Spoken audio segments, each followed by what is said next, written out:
Dear students, हम लोग आज के क्लास में स्वतंत्रता संग्राम, भारतीय स्वतंत्रता संग्राम के इतिहास से संबंधित एक नया विषय, एक छोटा सा विषय है लेकिन परीक्षा के दृष्टिकोण से काफ़ी महत्वपूर्ण है, क्योंकि इससे वस्तुनिष्ठ प्रश्न भी पूछे जाते हैं और मुख्य परीक्षा में भी इस पर प्रश्न आता है।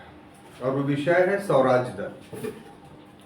स्वराज पार्टी या स्वराज दल जिसे आज हम लोग पढ़ने जा रहे हैं, वो असहयोग आंदोलन की समाप्ति या असहयोग आंदोलन के वापस लेने के बाद की घटना है और इसका जुड़ाव असहयोग आंदोलन के दौरान उठे वैचारिक विवाद पर से है।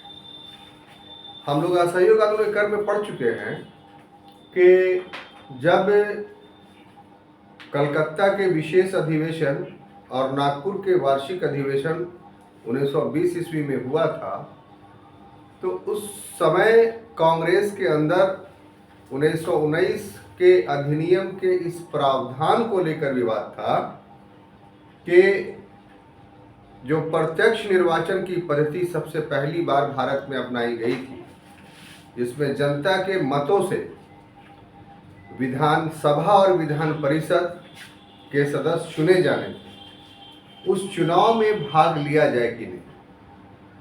कांग्रेस चूंकि असहयोग की नीति अपनाई हुई थी ब्रिटिश शासन से, और इस नीति के तहत यदि विधानसभा और विधान परिषद के चुनाव में भाग लेती तो इसका अर्थ होता कि वो सरकार का सहयोग कर रही है। तो अपनी नीति के कारण कांग्रेस इन चुनावों में भाग लेने के पक्ष में नहीं थी।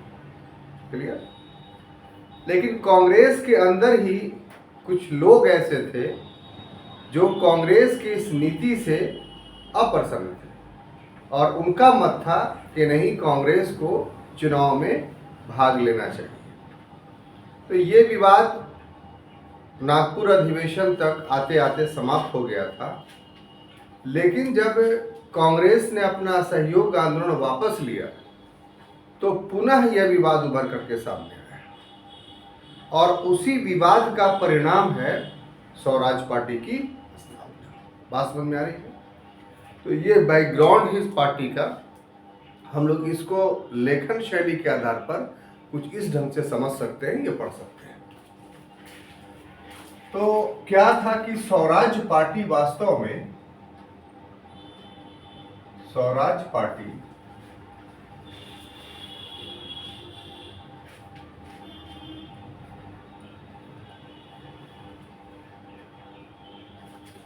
कांग्रेस के अंदर ही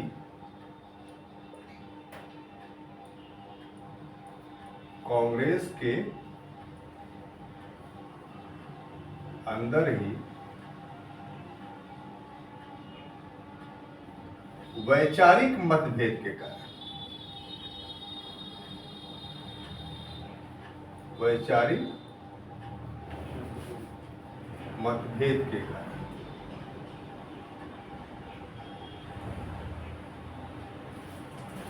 एक उत्पन्न दल था, है ना, एक उत्पन्न दल।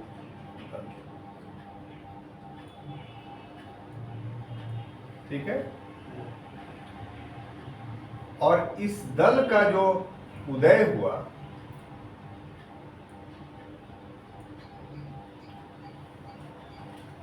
वो 1922 ईस्वी में गया अधिवेशन में।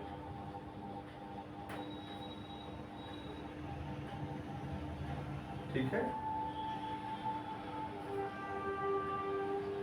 और इस अधिवेशन की जो अध्यक्षता कर रहे थे, यानी जो अध्यक्ष थे, उनका नाम चित्तरंजन दास था। क्या नाम था? चित्तरंजन दास। और जो महासचिव थे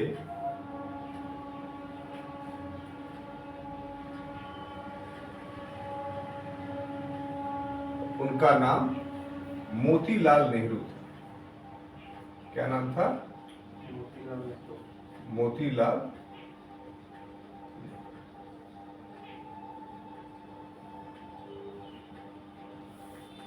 और ये दोनों जो थे वो विधानसभा में, या कह लीजिए विधायिका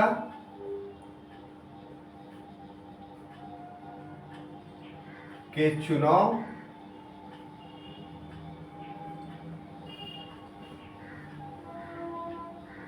में भाग लेने के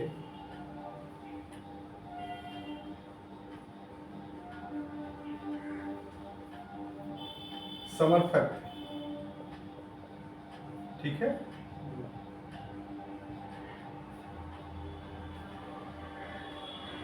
और ऐसी परिस्थिति में चित्तरंजन दास द्वारा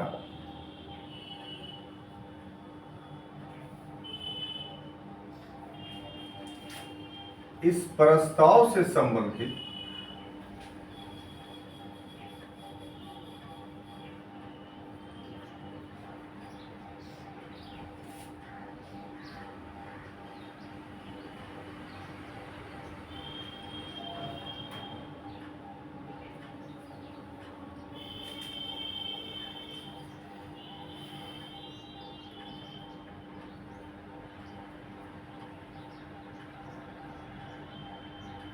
विचार प्रस्तुत किया गया।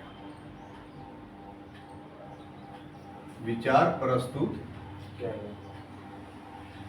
और यह विचार जो था वो हम लोग देखेंगे कि 890 पक्ष में जो है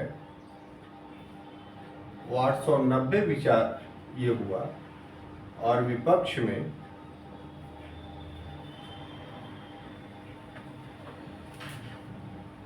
1748 मत पड़े।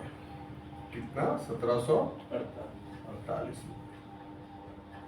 और ऐसी परिस्थिति में यह जो प्रस्ताव था वो क्या हुआ? गिर गया। और जब ये प्रस्ताव गिर गया तो दोनों नेताओं ने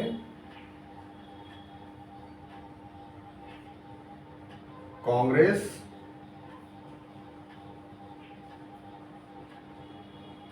के पदों से त्यागपत्र दे दिया। ठीक है, त्यागपत्र दे दिया। तो ये इस दल की स्थापना की पृष्ठभूमि है जो हम लोगों को इस क्लास में समझना है कि आखिर किस प्रकार से स्वराज पार्टी या स्वराज दल अस्तित्व में आया। तो जैसा कि अभी अभी हमने बताया आपको, वहां से कंटिन्यू करते हैं अपनी बात को कि यद्यपि कि कांग्रेस के अंदर जो विवाद कलकत्ता अधिवेशन और नागपुर अधिवेशन में उभरा, और उभारने वाले यही दो नेता थे, चित्तरंजन दास और मोतीलाल नेहरू। लेकिन अन्य लोगों के समझाने पर कि एक बहुत बड़ा आंदोलन है और एक छोटी सी कुर्बानी दे करके इस आंदोलन को सफल बनाया जा सकता है, सभी का उद्देश्य जो है वो अंग्रेजों को तंग करना है या उनसे अपनी बातें मनवानी है, आपका भी यही उद्देश्य है, तरीके अलग अलग हैं। तो इसलिए क्रिया पद्धति पर विवाद है हम लोगों का, तो उसको शॉर्ट आउट कर लिया जाए और हम लोग सब मिल करके अंग्रेजों का विरोध करते हैं। तो ऐसी परिस्थिति में चित्तरंजन दास और मोतीलाल नेहरू ने नागपुर अधिवेशन में अपना विरोध वापस ले लिया था कि ठीक है, हम विधान परिषद में या विधायिका में प्रवेश से कांग्रेस के सक्रिय रूप से भाग लेने की मांग नहीं करते हैं, वापस करते हैं। हाँ, व्यक्तिगत रूप से कोई भाग ले सकता है। तो ऐसी परिस्थिति में 1920 में इसका चुनाव हुआ था, नवंबर महीने में। तो उसमें कांग्रेस छोड़ करके कुछ दूसरे दल जो कांग्रेस से बंधे हुए नहीं थे, और व्यक्तिगत रूप से लोगों ने भाग लिया और विधायिका बनी। लेकिन चूंकि कांग्रेस ने भाग नहीं लिया था, इसलिए ऐसी विधायिका का कोई बहुत महत्व नहीं है। यहाँ पर एक बात ध्यान देने योग्य है कि आम तौर पे पढ़ा दिया जाता है, यह जगह जगह पुस्तकों में भी लिखा रहता है कि 1919 के अधिनियम के तहत चुनाव नवंबर 1923 में हुआ। तो ये बात गलत भी नहीं है। स्वराज पार्टी के दृष्टिकोण से अगर इसको पढ़ेंगे तो स्वराज पार्टी ने नवंबर 1923 में इस चुनाव में भाग लिया था, इसलिए ऐसा लिख दिया जाता है। इसका मतलब ये नहीं कि 1919 के अधिनियम के तहत सर्वप्रथम 1923 में चुनाव हुआ। सर्वप्रथम 1920 में ही 1919 के अधिनियम के तहत चुनाव हो चुके थे, लेकिन इस चुनाव में कांग्रेस ने भाग नहीं लिया। क्लियर? अब देखिए, चित्तरंजन दास और मोतीलाल नेहरू अन्य कांग्रेसियों के साथ मिलकर के असहयोग आंदोलन में बढ़ चढ़ करके भाग लिया। लेकिन जब 5 फरवरी 1922 ईस्वी को चौरी चौरा घटना घटती है और 12 फरवरी 1922 ईस्वी को जब गांधी जी के द्वारा इस आंदोलन को वापस ले लिया जाता है, किस आंदोलन को? असहयोग आंदोलन को। तब ऐसी परिस्थिति में जो चित्तरंजन दास थे और जो मोतीलाल नेहरू थे, इनकी महत्वाकांक्षा पुनः जाग जाती है। इनकी महत्वाकांक्षा क्या थी कि हम चुनाव में भाग लेंगे। अब भाग लेकर के अंग्रेजों की मदद नहीं करेंगे, बल्कि इनका उद्देश्य था कि अंग्रेजों के कामों में अड़ंगा लगाएंगे। विधायिका का क्या काम होता है? तो कानून बनाना। तो कोई कानून हम बनने ही नहीं देंगे, अड़ंगा लगा करके उसको रोकते रहेंगे। तो इससे क्या होगी कि सरकारी प्रशासन पूरी तरीके से ठप हो जाए और 1919 का अधिनियम फ्लॉप साबित हो जाएगा। तो अन्य भारतीयों का भी उद्देश्य अंग्रेजों को परेशान करना था, इनका भी था, लेकिन तरीके अलग अलग थे। अतः जैसे ही असहयोग आंदोलन की घोषणा हुई 12 फरवरी को 1922 ईस्वी को कि अब ये वापस लिया जाता है, तो 4 मार्च 1922 ईस्वी को गांधी जी को कैद करके 6 वर्ष की सजा दी जाती है। ठीक है। अब उसके बाद अन्य नेता भी कुछ गिरफ्तार हुए थे असहयोग आंदोलन के दौरान में। तो चित्तरंजन दास और मोतीलाल नेहरू की महत्वाकांक्षा जाग गई और ये काफी वयोवृद्ध नेता थे, यानी कोई नवयुवक नहीं थे। कांग्रेस के अंदर इनकी अपनी एक पहचान थी। अब जो है वो बालगंगाधर तिलक दुनिया में नहीं रहे, आपको गोपाल कृष्ण गोखले नहीं रहे, फिरोज शाह मेहता नहीं रहे। तो ये सब प्रथम पीढ़ी के नेता थे जो अब इस दुनिया में नहीं थे। तो वैसी परिस्थिति में उनके बाद जो सर्वोच्च श्रेणी का नेतृत्व था वो इन लोगों के पास था। तो इसलिए जब 1922 ईस्वी में गया, जहाँ के आप रहने वाले हैं, वहाँ अधिवेशन हुआ था और इस अधिवेशन की अध्यक्षता चित्तरंजन दास ने की थी और महासचिव मोतीलाल नेहरू थे। ये मोतीलाल नेहरू कौन है? तो ये जवाहरलाल नेहरू के पिता हैं। यहाँ पर ये बात बताते चले कि इस समय से पहले, यानी जब असहयोग आंदोलन चल ही रहा था, तो इन दोनों नेताओं ने अपने अपने स्थान में जो पुश्तैनी मकान था इनका, जैसे मोतीलाल नेहरू का पुश्तैनी मकान इलाहाबाद में था और चित्तरंजन दास का पुश्तैनी मकान कलकत्ते में था, तो इन दोनों ने अपने पुश्तैनी मकान को राष्ट्र के हवाले कर दिया था, अर्थात स्वतंत्रता आंदोलनकारियों के लिए छोड़ दिया था। उसमें लोग रहते थे और वहां से स्वतंत्रता आंदोलन का संचालन करते थे। तो एक प्रकार से पूरी तरीके से स्वतंत्रता आंदोलन से जुड़े हुए लोग थे ये। ऐसी परिस्थिति में जब गया का अधिवेशन हुआ तो यहाँ इन लोगों ने एक प्रस्ताव रखा, यानी चित्तरंजन दास ने। क्या प्रस्ताव? कि अब कांग्रेस का उद्देश्य जो है वो विधायिका में प्रत्यक्ष रूप से भाग लेना होगा। तो अध्यक्ष होने का मतलब ये नहीं था कि सारी बातें आपकी मान ली जाएंगी, बल्कि ये दल लोकतांत्रिक था और जो महाधिवेशन होता था, जो डेलीगेट्स आते थे, उनके माध्यम से बड़े बड़े प्रस्ताव जो नीति निर्णय के थे, जो डिसीजन मेकिंग के थे, उसको पास करवाना पड़ता था। तो ऐसी परिस्थिति में जब ये प्रस्ताव रखा गया तो इसके पक्ष में 890 मत पड़ा और विपक्ष में उससे अधिक 1748 मत पड़ा। परिणाम क्या हुआ कि प्रस्ताव गिर गया, यानी मोतीलाल नेहरू और चित्तरंजन दास के द्वारा लाया गया प्रस्ताव पारित नहीं हो पाया। तो ऐसी परिस्थिति में इनकी नीति के विपरीत था।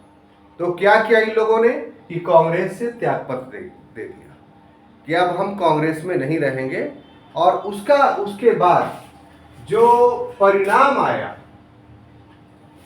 इसके बाद जो परिणाम आया इसका, वो क्या आया?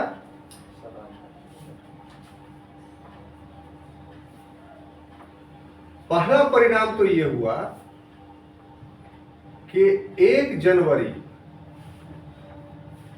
1923, देख लीजिए आप, दिसंबर में हो रहा था। आपको पता है कि 31 दिसंबर तक 3 दिवसीय होता था, 28, 29, 30, 31, इसका हर साल की तिथि रहती थी। तो 31 जनवरी तक हुआ ये, सॉरी 1 जनवरी 1923 ईस्वी को इन दोनों नेताओं ने क्या किया? कांग्रेस खिलाफत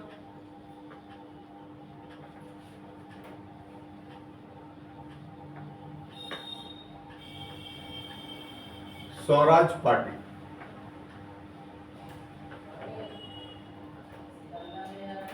इसकी स्थापना की।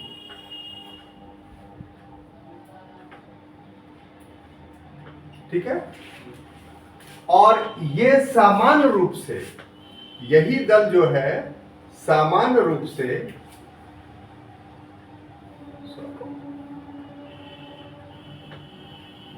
सामान्यतः स्वराज पार्टी कहलाई। इसका वास्तविक जो नामकरण था, ठीक है, वो था कांग्रेस खिलाफत स्वराज पार्टी। यहां पर ये सूक्ष्म रूप से आप इसको समझ लें कि वास्तविक नाम इसका कांग्रेस खिलाफत स्वराज पार्टी था, लेकिन नाम लंबा था इसलिए पॉपुलर हो गया स्वराज पार्टी या स्वराज दल। तो नामकरण में ही राज छुपा हुआ था इस दल का। अब वो राज क्या था कि यह दल कांग्रेस के विरोध में या कांग्रेस से हटकर नहीं बना है, बल्कि वास्तव में ये कांग्रेस के अंदर ही बना हुआ एक दल है और कांग्रेस की एक शाखा है। इसीलिए इसका नामकरण कांग्रेस खिलाफत स्वराज पार्टी रखा गया। और खिलाफत का शब्द इसलिए जोड़ा गया कि जो कांग्रेस ने मुसलमानों का समर्थन किया था अंतर्राष्ट्रीय स्तर पर, तो यह दल भी उसी नीति की पक्षधर है। सिर्फ डिफरेंस है, अंतर है क्या? तो सिर्फ एक, और वो अंतर यह है कि कांग्रेस चुनाव में भाग लेना नहीं चाहती है, जबकि यह दल जो है वो चुनाव में भाग लेगी। जबकि सारी नीतियां कांग्रेस की ही थी, सिवा एक नीति के कि कांग्रेस चुनाव में भाग लेना नहीं चाहती थी और ये भाग लेना चाहती थी। क्लियर? अब देखिए साहब, दूसरा परिणाम क्या निकला? तो दूसरा परिणाम ये निकला कि कांग्रेस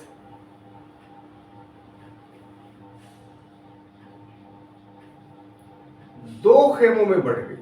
कितने में? दो खेमों में बढ़ गई। एक कहलाया परिवर्तनवादी। क्या कहलाया? परिवर्तनवादी। इसको इंग्लिश में बोलेंगे प्रो चेंजर्स। Pro changers. और दूसरा को बोलेंगे अपरिवर्तनवादी। परिवर्तनवादी।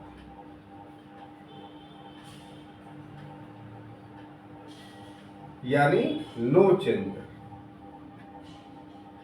यहां पर महत्वपूर्ण नेतृत्व को जान लेना काफी जरूरी है, ठीक है, क्योंकि ऑब्जेक्टिव क्वेश्चन आता है। परिवर्तनवादी में जो थे वो चित्तरंजन दास थे, ठीक है।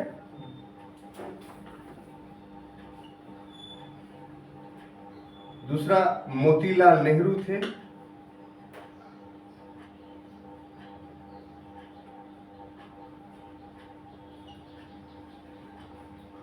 और तीसरा विठल भाई पटेल थे।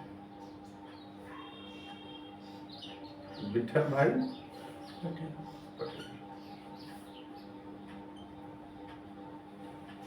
इसमें जो थे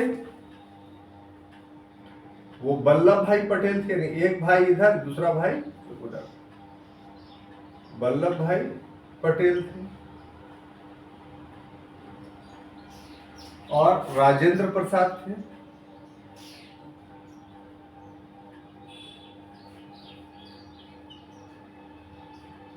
और चक्रवर्ती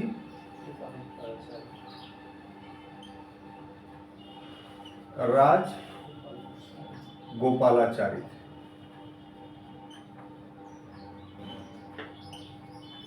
ठीक है, तो इनके बारे में तो आपको स्पष्ट है शुरू से कि ये क्या थे। तो विधानसभा विधायिका में प्रवेश के समर्थक थे। तो गांधी जी को जब जेल हो गया 4 मार्च 1922 ईस्वी को, तो ऐसी परिस्थिति में इन लोगों ने जो दल बनाया, इन लोगों ने विधायिका के चुनाव में, विधायिका के चुनाव में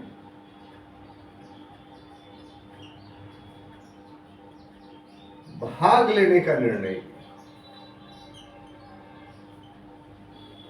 भाग लेने का निर्णय, जबकि ये लोग क्या थे, निष्क्रिय नहीं बैठे रहे, बल्कि इन लोगों ने जो काम किया, यानी अपरिवर्तनवादी ने, वो चरखा पर काम किया और हिंदू मुस्लिम एकता पर काम किया, ठीक है, और हरिजनोत्थान पर काम किया।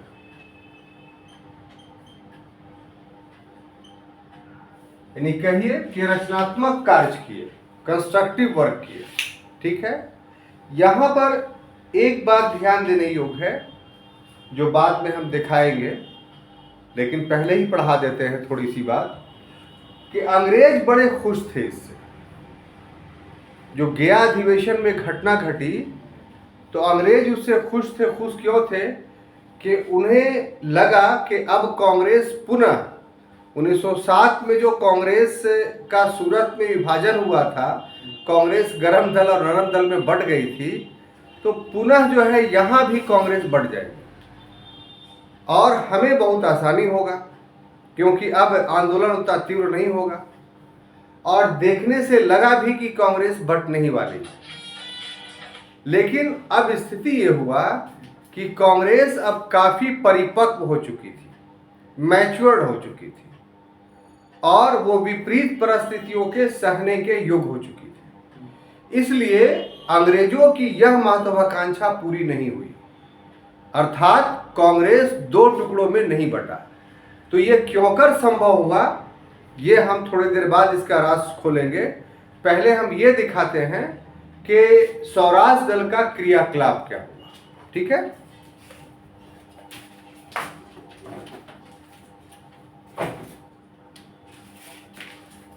तो एक छोटा सा हेडिंग बनाते हैं, स्वराज पार्टी की गतिविधि की गतिविधि, ठीक है ना। अब देखिए साहब कि स्वराज पार्टी की गतिविधि क्या रही कि नवंबर 1923 ईस्वी में, कब? नवंबर 1923 1919 के अधिनियम के तहत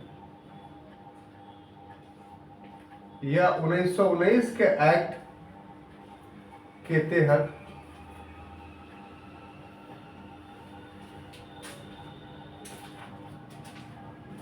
दूसरी बार चुनाव हुआ। दूसरी बार चुनाव, ठीक है। और ये जो चुनाव हुआ, इस चुनाव में स्वराज पार्टी ने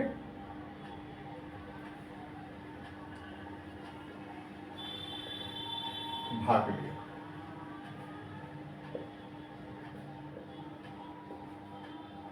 ठीक है। और परिणाम क्या निकले?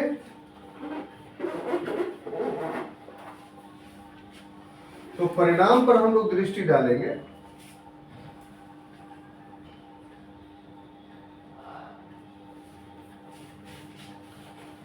के साहब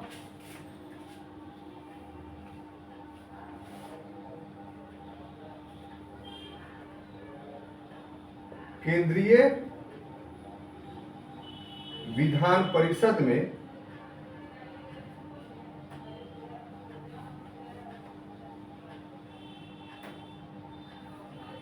स्वराज दल को 101 में से कुल 101 स्थान था, उसमें से 42 स्थान मिला। कितना? 42। और विठल भाई पटेल को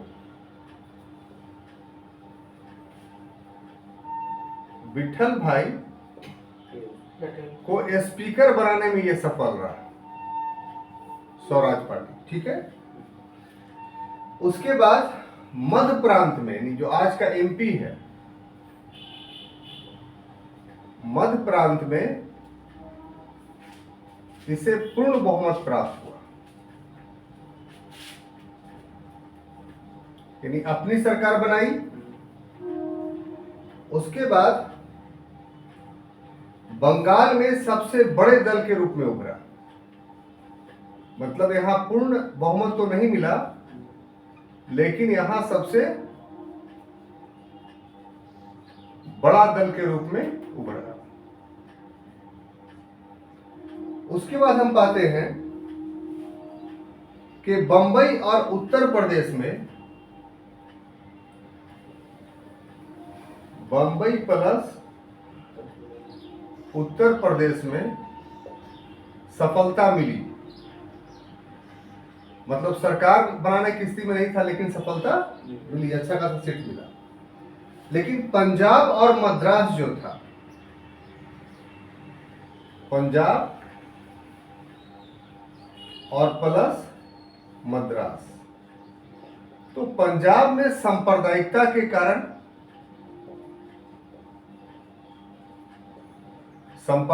के कारण, और मद्रास में जातिवाद के कारण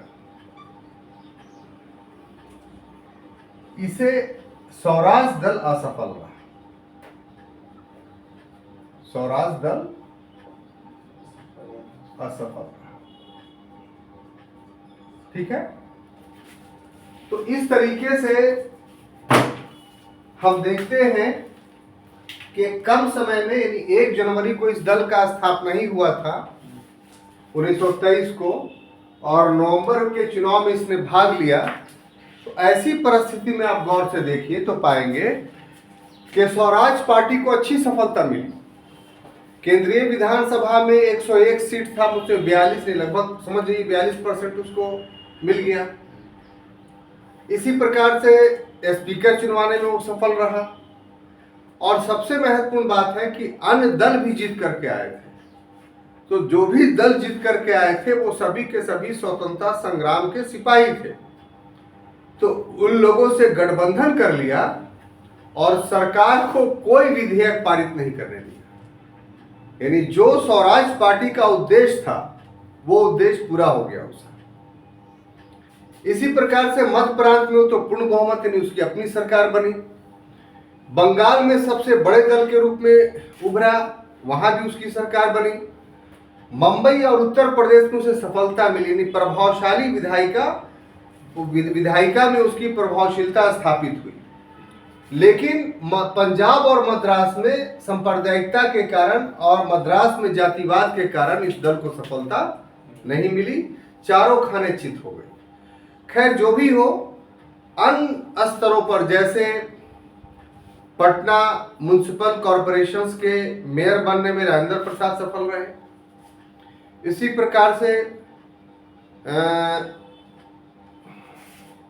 कलकत्ता म्युनिसिपल कॉरपोरेशंस के मेयर बनने में चित्तरंजन दास सफल रहे, इसी प्रकार से अहमदाबाद के मेयर बनने में विठल भाई पटेल सफल रहे। तो इस तरीके से स्थानीय आधार पर भी चुनाव जो हुआ, वहां भी स्वराज पार्टी को अच्छी सफलता मिली और बहुत स्थानों पे मेयर के पद उसको मिल गए। अब यहाँ पर शुरू वाला बात हम आते हैं कि ऐसी परिस्थिति में तो ऐसा लग रहा है कि कांग्रेस दो धड़ों में बंट गई, यानी परिवर्तनवादी और अपरिवर्तनवादी। अंग्रेजों को खुश होना चाहिए था, लेकिन अंग्रेजों को यह अवसर प्राप्त नहीं हो पाया। क्यों नहीं प्राप्त होया, उसका राज बताना चाहते हैं, और इसको आमतौर पे बहुत सारे पुस्तकों में ये बातें नहीं मिलेंगी, लेकिन ऑब्जेक्टिवली अक्सर क्वेश्चन आता है।